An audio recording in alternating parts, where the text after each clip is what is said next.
Menurut data dari WHO tahun 2015 menunjukkan sekitar 1,13 miliar manusia di dunia mengidap hipertensi atau sekitar 1/3 manusia telah terdiagnosa hipertensi.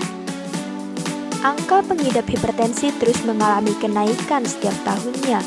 Bahkan diperkirakan pada tahun 2025 akan mencapai hingga 1,3 miliar jiwa dan menyebabkan kematian sebanyak 9,4 juta jiwa.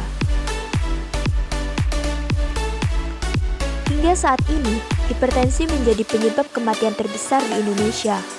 Berdasarkan survei nasional yang telah dipaparkan oleh Kementerian Kesehatan, kasus hipertensi di Indonesia telah mencapai 34,1% atau sekitar 70 juta lebih penduduk Indonesia mengalami hipertensi per 2018.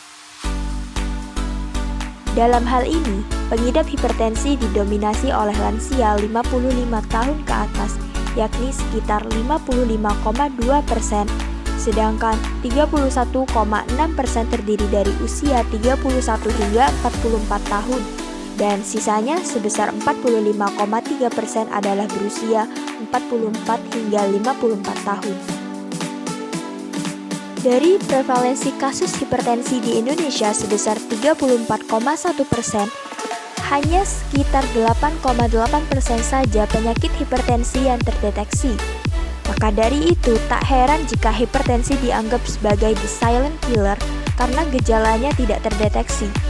Bahkan, hipertensi dianggap menjadi kontributor utama dalam penyakit jantung, gagal ginjal, dan stroke di Indonesia.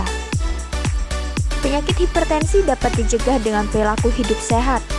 Selain mengurangi makanan berlemak dan tinggi natrium, hipertensi juga dapat dicegah dengan kegiatan fisik seperti olahraga dan senam.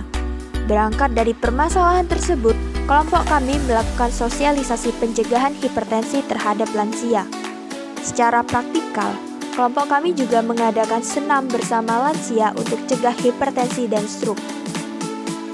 Senam ini dihadiri oleh 86 lansia dari warga desa Kambingan dan berlangsung selama kurang lebih 10 menit. Program ini menyasarkan pada para lansia karena berdasarkan data, lansia adalah kelompok yang paling rentan terserang hipertensi. Acara ini digelar bertepatan dengan pelaksanaan Posyandu Lansia, sehingga kegiatan ini diawasi secara langsung oleh dokter dan bidan layanan kesehatan setempat.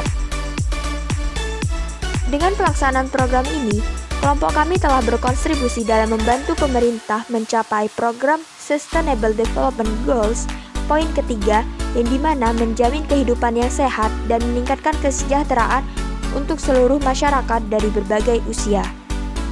Ayo cegah hipertensi dengan konsumsi makanan bergizi dan pola hidup sehat sejak dini. Kalau bukan anak muda yang memulai, siapa lagi? Masyarakat sehat, negara sejahtera.